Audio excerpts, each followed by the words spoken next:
Okay, left-hand side of the page. So God is telling him to go to Paroi and to deliver the message. So Moshe says to Hashem, Hein ani aral tzvasayim. The verse reads, he says, I am uncircumcised of lips. Veich yishma elei Paroi, and how will Paroi listen to me? I can't articulate. Vayimar Hashem al Moshe, and God responds and says to him, Reina saticha leikim leFaroi, I've made you a lord over Pharaoh. Va'aron achicha yeh neviyecha, and Aaron, your brother, will be your mouthpiece.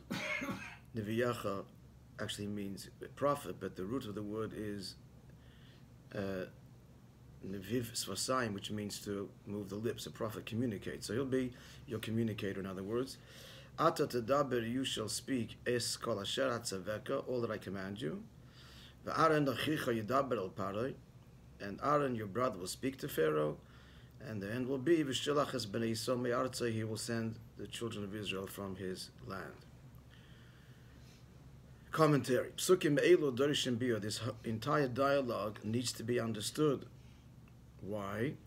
Because harei kvar kodim lachein, already in last week's Parsha, namely the Parsha we read yesterday, we went through this whole thing. Moshe Rabbeinu went through this whole dialogue with God already before. Why now again? At the very outset, still in Midjan, where God appeared to him, with the burning bush there, at the beginning of his shlichus, of his being appointed by God to carry out this mission, at the very beginning, we read last week already that Ton Moshe klap b'Kodesh Baruch Hu. Moshe said, quote, this is quoting from last week's Parsha, Kvad peh, I'm heavy of mouth, v'kvad loshen, and heavy of tongue, anochi I am. And what was God's answer? The very same answer. He says, now again, HaKadosh Baruch Hu heishiv lo, so God told him then, she'Aaron yeh lo lepeh, that Aaron will be your mouthpiece. Madua, why, Eifa, therefore, Chaza Moshe shuv al tanosai, why is Moshe Rabbeinu repeating his argument again? Only to receive again the very same answer. Very obvious question. All right, just turn the page. The question's clear? Just turn it over. Yeah. Turn the page over and fold it, and it's the page behind it, right? V'yesh leva'ir. And the explanation is, if you look carefully, however, at what he said last week in last week's Parsha, and what Moshe Rabbeinu says now, it's not the same thing. Even though it sounds like it is. And we shall now see the difference. Shekayim Hevdel, there is a distinction between Tainus Moshe beParshat Shemot. In Moshe Rabbeinu's argument recorded in last week's Parshat Shemot, what did he say in brackets? In the brackets reminds us, quote, Kvad peh, heavy of mouth, or kvad loshen, and heavy of tongue. Anochi am I. That's what he said at the beginning of the dialogue of the mission. However, now, just before he goes to speak to Paroi, now he's already in Egypt. The Tainosi beParsha Sena now is already second stage. What is he saying now in our Parsha, before he actually confronts Paroi, which is a while later? That was back in Midjan. Now he's down in Egypt. Now he says, Hein ani aral tzvasayim, I'm uncircumcised of lips. Now on the surface, the same thing, I can't speak. But let's hear again. Heavy of mouth, heavy of tongue, that was originally. Now he says, I'm uncircumcised. Difference. As hamilim, the words kvad peh or kvad loshen, heavy of mouth and heavy of tongue, Pirush Rashi, so Rashi explained for us what that means last week. Rashi explains it means bekvedus ani medaber, I speak heavily. So it's very slow, heavy. However, he does speak. Kloimar, shadibur efsheri avurei. He could speak, that's what he's arguing back in Midyan. Elo shehu oileloi bekvedus. It comes very difficulty. It's heavy, slow of speech. However, as Hamilim, what he's saying now, in Egypt, before he goes to Paroi, what does he say? Aral Tzvasayim, uncircumcised. And what does that mean? I don't know. Well, what does circumcision do, friends? Cuts off. It makes you A part of the membrane. covenant. It makes, yeah, okay, that's a spiritual, that's on a physical level. He's using it on a physical I parallel. can't talk. I can't What does speak it got to well. do with speaking? What does the circumcision do physically? It makes us pure. Again, I'm asking Oh. physically. What does it? What is the act, friends? You're not a male. You don't know what it means to be uncircumcised. Take off the What foreskin. it means There's to a be foreskin, a membrane that's cut off. removed. And before it's removed, the tip of the organ is what? Covered. Aral Tzvasayim, uncircumcised lips, lo'omazel, on the other hand, means something else entirely. It's not just heavy of speech. Closed. I can't. Rashi tells us it means atum svasayim, closed of lips. Can't get a word out. Kloimar, meaning, now he's arguing, shadibur nivtza mimenu lachlutin, he can't speak at all. Kilu hayu svatav atum, as if his lips were closed like an uncircumcised organ with a membrane covering it. As if he's got a covering on his mouth, a muzzle on his mouth that locks his jaw. They can't speak. When Moshe met Paroi, what exactly happened? Did he tell Aaron before his speech, or he told him in the front of Paroi, and he stammered, and then Aaron repeated it? I think we're going to get the answer. I'm not 100% sure, but I think it's coming.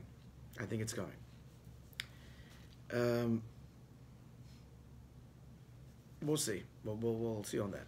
So far we see a distinction. Our question was, is it the same thing that he's arguing? The answer is no. So, this is now what Moshe is arguing here now in this week's Parsha, which is taking place where?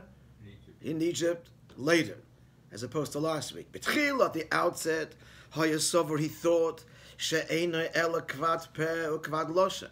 He's only heavy of speech, slow of tongue. So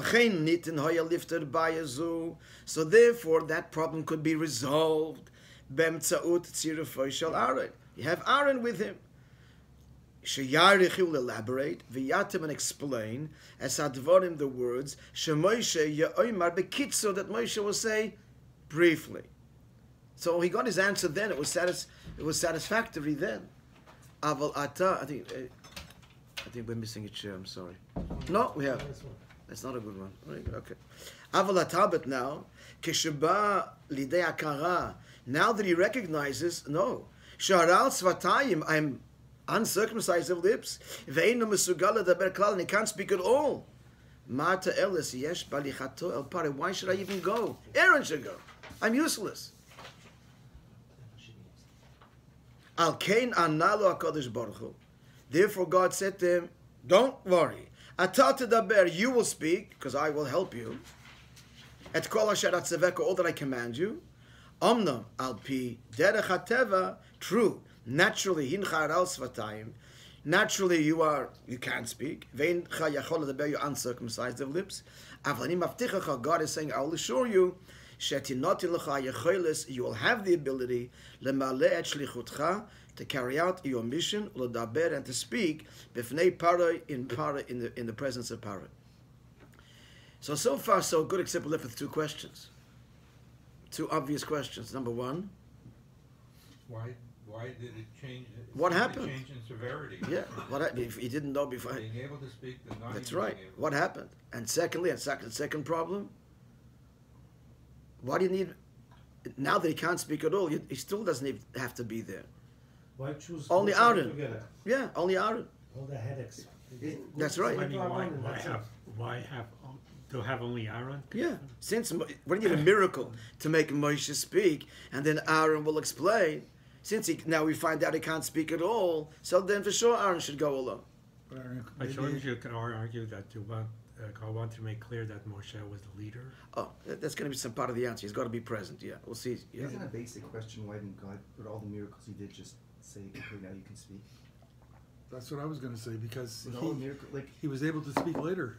That's the kind of a question we're asking. Since God is now saying, that's the flip side. Don't worry, I'll make you speak. So what do you need Aaron for? why didn't he just cure him? Huh? He did later on. is he cured? Didn't he cured him later on? I think when the Torah was given, everybody got cured. I don't know if I'm not sure about that. If Moshe was cured independently, why didn't he cure him? One of the reasons for that is that it should never be said that the people listened to Moshe Rabbeinu because he was this incredible orator and he bewitched them. The fact that he was, what did he say? Well, Hatan make him out meant that it wasn't, being swept away by the magic of his oratory skills, but because of the truth. That's one of the reasons that he remained that Because way. Aaron spoke. Huh? That's not the case. Pardon? Aaron spoke. But Aaron is not Moshe. Moshe is the leader. So it shouldn't be said, it's very different when someone is explaining what he's saying than when you're giving it yourself. And Aaron wasn't giving any fiery speeches either, because he was just explaining what Moshe. It's not the same as giving that sermon, So he wasn't their sermonic, an orator. And one of the reasons for that is that it should be never argued that he just hoodwinked them, convinced them by the skills of his rhetoric, which is what many leaders have done over the. So Moses spoke to Pharaoh, and then We're going to see exactly what. reiterated Right now, he it's said. clear. Moshe speaks miraculously, but very briefly. In other words, comes out. He gets this miracle just enough to get the words out, but not enough to really. And Aaron will explain the whole deal in detail, why you need Aaron there, and so on. We're going to see presently. But now let's first answer the first question. A very deep answer is going to come now. What happened to Moshe Rabbeinu that he went from slow speech to unable to speak at all? We're going to get a very deep answer now. Was it the incident of the circumcision of his son? No. No. That was On the way, right? He was almost killed. Right. Why would that affect his speech? No. He was swallowed. Just speculate. The serpent. It's a good speculation, but the serpent swallowed him only up to his groin. Yeah. Okay. So now we're going to get first an answer to what happened to Moses on a deeper level. I gave you another answer why he's difficult to speak. Now we're going to get a much deeper answer, and then we're going to get to hopefully the next section, which explains why you need both altogether, and why it'll all become clear. But at this point, what happened to Moshe? Yesh Levi, just looking at the commentary. Yesh Levi, to explain now as Tochan Shuvato Shel HaKadosh Baruch Hu L'Ta'anat Moshe, the meaning of Hashem's answer to Moshe Rabbeinu's argument that he can't speak at all, Al Pi Pnim Yison Yonim from a deeper perspective in the light of Chassidut and Kabbalah. What's going on here on a deeper level? Mevu b'Chassidut is explained in Chassidut. Shahuvda Moshe. What's the deeper reason? Just by the way, what's the historical reason why he couldn't speak? How did this happen to him? Because he burned his the Egyptians. yeah. During the test of Pharaoh tested. That's right. Yeah. So Shahuvda Moshe haya kvad peh kvad lashon. On a deeper level, the reason that he was heavy of mouth and of tongue, Nava, it's really a consequence on a deeper level. Migodel hitbatluto klape HaKadosh Baruch Hu, because of his deep nullification before God. Mi'acha since shekol mehuto, his entire being, haytam mufnit, next page, peites, was always consciously aware, klape maila, and always turned, as it were, to God, klape HaKadosh Baruch Hu, before the Holy One, blessed be He. He always felt acutely that he was standing in the very presence of God, and therefore, kasha yalu ledaber, it was hard to speak, uliyityaches, and relate al misha lamata mimeno, to anything outside of God. When you're in the presence of the King, to have a conversation with anybody, it's an ordinary king, the supreme King of Kings. So this is the deeper reason. He was a difficult communicator because he's feeling so intensely the presence of Hashem. Now, Yeah, but I only felt so intensely after the burning bush. that's because where it he didn't starts. That's right. Exactly. This is when this whole thing starts. It's after that revelation that he experienced that remained with him thereafter. Mikach muvant, which is a good point, because if the whole thing is just a physical thing, we don't find any indication of that before, right? Earlier in the story there with the two men fighting, and he's, why are you striking your fellow? They understood him. Doesn't say. He only gets this way after the incident of the burning bush, because now when God is revealed, on this is a very spiritual, mystical level, he's now experiencing the divine at all times, and he's always in a state of awe and unable to speak. Now we're going to see even deeper. Mikach muvan, from this it's understood. Sharal svosayim pirusho. Now he's saying not only can he speak, difficult to speak, now he's saying what? It's closed. Choseh yecholet dibur muchlat, now he can't speak at all. Yoter, this is even more than his original state of kvad per, kvad lashon, heavy of difficult speaking. Why? Because his experience of God is even deeper. His awareness and his conscious feeling that standing before the Supreme King of Kings deepens over time, and therefore his silence deepens, becomes greater. Right? So hu matzav hanovea. This is now a new situation which results midarga geva od yoter, because of a higher level, shalit batlut, a deeper level of nullification that Moshe Rabbeinu has achieved. Klap pe'akadosh baruch hu to God. Hidbatlut, his nullification, his surrender, his humility is so absolute. The ability to speak and to engage with anything else other than just being in awe in the presence of God is completely removed. This is not unlike when we come to the Amidah, which is the highest point of davening. We have to say it in an undertone. The real reason is, it's not like, following the rule book, before I could say it loud, now I say it softly. It really ought to be, as the worshipper ascends rung after rung in his communication with God, by the time after the Shema, he gets to the Amidah, he can speak loud. He's humbled. It's in an undertone. And moreover, this is not for you and I, but for great people who pray the way it ought to be in its highest level, the opening words of the Amidah are, Adnai Svatai Tiftach, God, you open my mouth, Ufi Yagit Tilatecha, and my mouth will relate your praises, because ideally, like Moshe Rabbeinu, can't even speak at this level. Because every rung of prayer takes us closer and closer. And the Amidah is like being in the chamber alone with God himself. It's really like Ne'ilah on Yom Kippur. It's that highest level. At which point the person is so overwhelmed by the absolute reality of God and so nullified and feeling so insignificant that he can't even speak. And so we have to ask God, you open my mouth and I should be able to speak to you. This is a mini Moses and God dynamic that really we had to experience daily. But for Moshe, this was real. So let's fast forward a minute. Yeah. And when he was up in the mountain, with the golden calf, how did he get the chutzpah to start to argue with God? Oh, that's a good question. Because when it comes to defending your fellow Jew, that's the ultimate sacrifice and humility. That's the paradox. Arguing in defense of your fellow Jew is the greatest humility and devotion possible, which is what Hashem wants.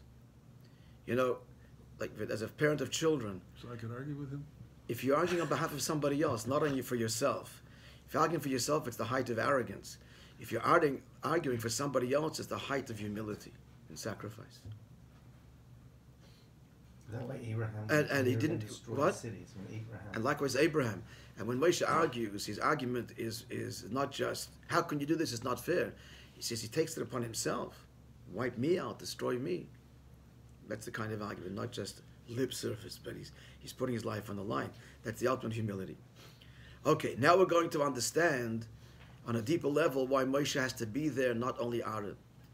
As the doctor said, basic reason, Moses has to know, Pharaoh has to know who the leader is. Everybody else has to know who is God's spokesman. The fact is that Aaron is not the spokesman to the degree that Moshe Rabbeinu is. So he's got to be present. But now taking that a little bit further. In light of the above, we'll understand at the precise words that God says to Moshe now in this week's Parsha. When he's saying, God, I can't even speak. I'm not an effective communicator. It's not for me. I feel your presence so strongly. I can't do this. So God says, if you remember, this was the quote before from this week's Parsha. This is in Egypt. I will make you Elokim. Elokim means God. Now, it also can mean a judge. It's an unusual word, this word Elohim. It can mean the divine, it can mean a mortal judge, it can mean a Lord. But all these translations are all connected. What God is saying is, that's why you got to be there.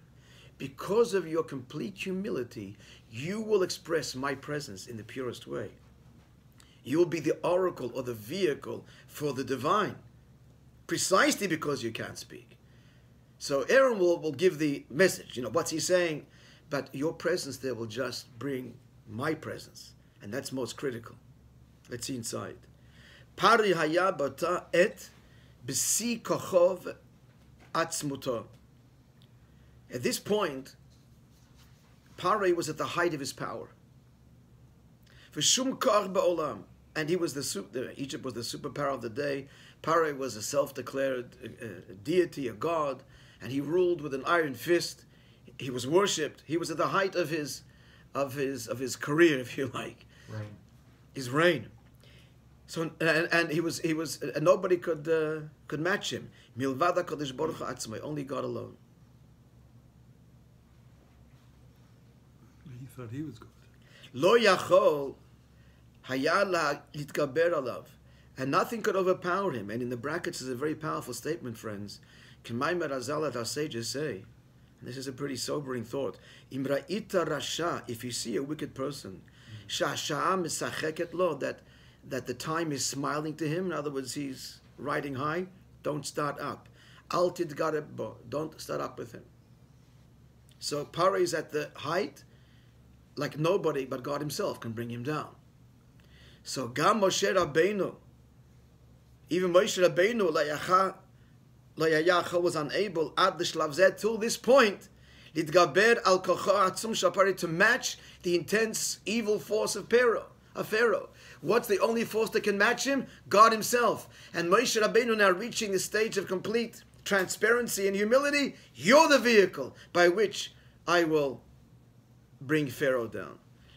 That's why you got to be there. On the contrary, God is saying, great, you've reached this level of complete surrender. You're my man, because you don't get in the way. Your presence will bring my presence there. Aaron will communicate exactly what's going on the ground, happening on the ground, what to expect, and the message. Rakatan now. Now that he reached this supremely profound, humble level of closed lips, uncircumcised, a level of complete surrender and nullification to Hashem. Now he has the ability.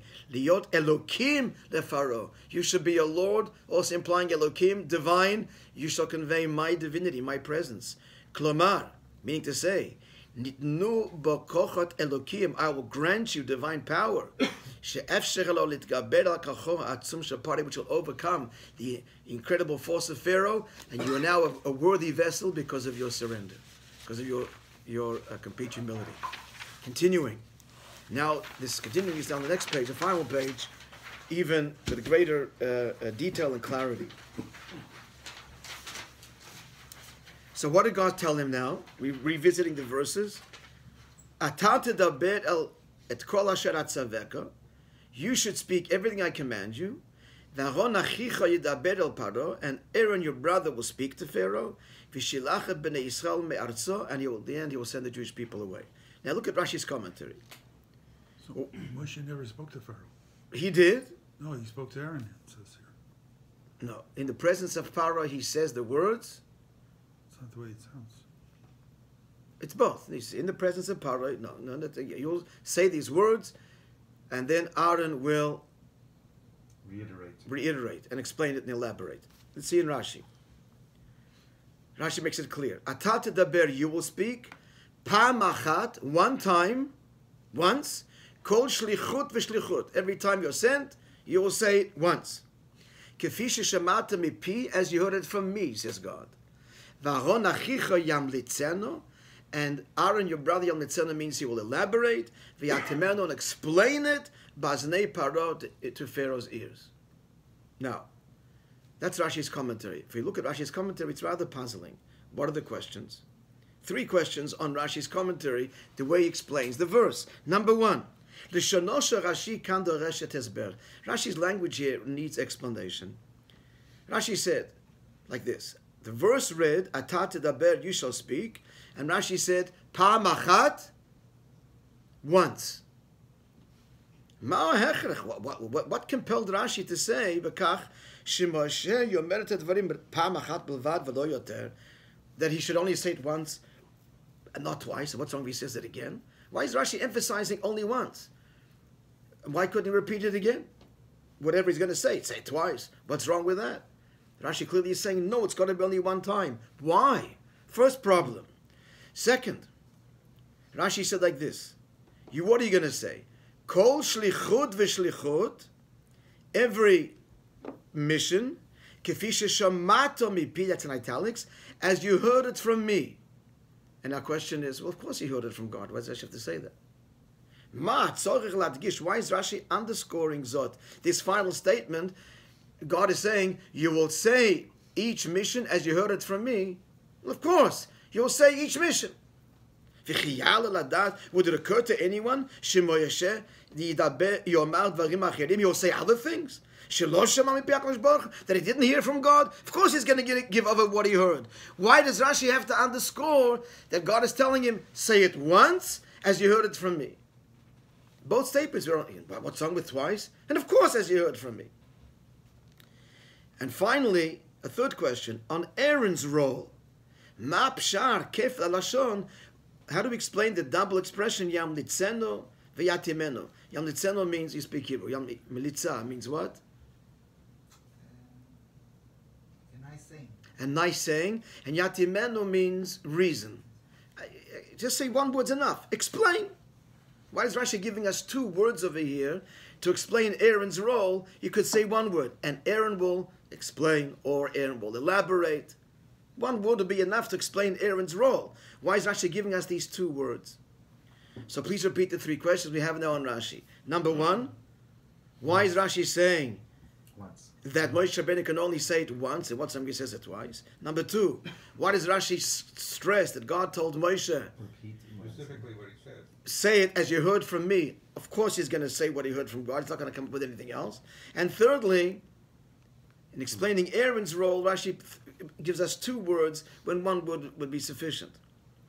V'yesh leva'er, so in light of, we can explain, Shirashi bo lahadgir, Rashi is now clearly explaining to us, as tafkido shel Moshe, the role of Moshe, b'misirat hashlichut al Paro, in giving over this message to Pharaoh, and all based on what we learned previously, just now. Ein ze mitafkido shel Moshe. It's not Moses' role, lenasot, to try, lashpia al Paro, to influence him, uleshachnei oto, and to convince him, lemalei acharei tzivoyo shel HaKadosh Baruch Hu, to fulfill God's commandment. His job is not to convince him. But whose job is that? Ze tafkido shel Aaron. That's Aaron's job. Aaron, your brother, will explain and make it clear the consequences of what the plague is going to do, and if Egypt will be devastated, and convince him. You'll be a fool if you don't let them go. So what's Moses' role? Tafkido shel Moshe, the role of Moshe, mistakem b'misirat shlichuto shel HaKadosh Baruch Hu. His job is only to be God's messenger and to give over b'diuk exactly kefi shenimsar lo, as it was given to him. In other words, he actually gave it over in Hebrew, in very, very precise words as God would say it, and Pharaoh didn't know what he's saying. It's if God himself would speak to Paro. So what do you even need that? We'll see in a minute. Zeo kavanat divrei Rashi, and this is what Rashi is telling us. Ata tedaber, you should speak. What did Rashi say? The verse said the words, you shall speak. Rashi explains what God is saying is, Pam achat, say it once, kol shlichut v'shlichut, each time that I give you the mission, kefi sheshamata mipi, as you heard it from me. Meaning to say, you are my mouthpiece. You'll say it in Hebrew, and that's it, once. Pharaoh doesn't understand. At this point, he doesn't have to understand anything. That's going to be Aaron's job. Two things. He will translate, because he doesn't understand Hebrew, and he will explain. So what did Moses there? We'll soon explain. כשם שהקדוש ברוך הוא אמר לו את הדברים פעם אחת בלבד, just like I told it to you once, you just repeat what you heard from me. ועליו לומר לו זאת, you ought to say to Pharaoh, כפי ששמעת מפי, as you heard from me, בדיוק, exactly, באותן מילים, the very same words, שבהן שמעת דברים מפיו של הקדוש ברוך הוא, as you heard from me alone. Now continue, top of the next page. Well, לפי הסבר זה, now we'll understand, I just told you this, יובן, careful alashon, why Rashi has to give 2 words to explain Aaron's role. Yamlitzeno, you will elaborate. V'yatimeno, or nice, he said nice language. Militza, like militza means using nice words. V'yatimeno means tam, reason, explain. Since Moshe is giving it over exactly as he heard from Hashem, muvan shu amar et vadvarim b'lashon hakodesh, he said it in Hebrew. Hasafa, we know Sheba diber elav HaKadosh Baruch Hu. This is the language that God spoke to him, and we know Safa shelo hayam mukeret leparo. Para didn't know Hebrew. How do we know that? The story with Joseph. That's what Joseph held over Pharaoh. The only language he didn't learn. He couldn't learn. He just couldn't get it. And that's what Joseph knew of Pharaoh, which is what his leverage, as we learned in the previous story. So we know that Paro couldn't speak Hebrew, and here he's giving it over in Hebrew. So therefore, Aaron's got to do 2 things. Mikach muvan, as I just told you, Aaron's got to A, translate, and B, elaborate. How does he know how to elaborate if he's hearing it for the first time himself? He's hearing it for the first. The elaboration is the consequences, and explained it again. Like Hebrew is a very precise language, and as you learn, when you learn the Chumash, one word yields all kinds of insight. So Aaron, in answer to the question, is probably hearing this now also for the first time, but he knows the Hebrew language and its nuance, and he's able to elaborate and explain and repeat it again. What did you say? A 3rd time, is going on and on. But the big question now is: so why is Moshe Rabbeinu there? Moshe Rabbeinu is there to bring the presence of Hashem. How does Moshe know Hebrew? This goes back. The Jews knew Hebrew He was raised in the palace. He wasn't raised with the Jews. Was he? No, he was raised both in the palace and back and forth. His mother and sister. Yeah, his brother and sister. But all the Jews knew that, going back from Adam. Adam spoke in Hebrew, and this was a tradition passed down to the Jews. They kept that language even in Egypt. So in summary, what comes out like this: that Moshe Rabbeinu's role is to bring the presence of God. Aaron's role to explain the message. Now, just to make this clear what this means, in conversation between people, there is 2 things. There is what you're saying, and there's also who's saying it, and the body language and the tone that you use. That's a whole different message. The same words can mean one thing, said by one person, or even by you yourself, when you're in one frame of mind, one mood, and the same words can mean something else in a different frame of mind. So communication always has 2 parts to it. It's the words, like as if it's printed on the page, but that's not the complete story. It's also who says it, and the tone and the body language. So that's what God wants Pharaoh to get both. Aaron is going to give the technical. It's going to explain what exactly is God saying. What does it mean it's going to turn into blood? What is this? Pharaoh will have questions. Aaron will explain. It's going to be all of whatever the details of the plague. But in addition to getting the details, the technical details of the communication, God wants Pharaoh to know that this is coming from the Creator, from God. And who expresses that? Just the presence of Moses, because of his humility. And he says it in Hebrew, which Pharaoh doesn't understand. But one thing he was getting, step by step, that this is something divine beyond him. And despite his stubbornness, eventually that breaks through, and he lets the people go. So, in our final message we're getting here as well, a very profound message in communication. If you want to be effective in communication, it's not just your message. If the foundation is the Moses, the humility, that you're representing something higher.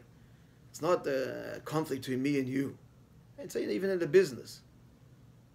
The boss wants the workers to do whatever, the employees to behave in such and such a way. The effective way is if they feel this is for our benefit, this is a higher calling. It's not that the boss's ego and his whole thing, and then you're not going to move them. What's really going to get through to them is not just what you say, but how you say it. If they get the sense that there's something higher at play here, in the end for their benefit, and then the communication is effective.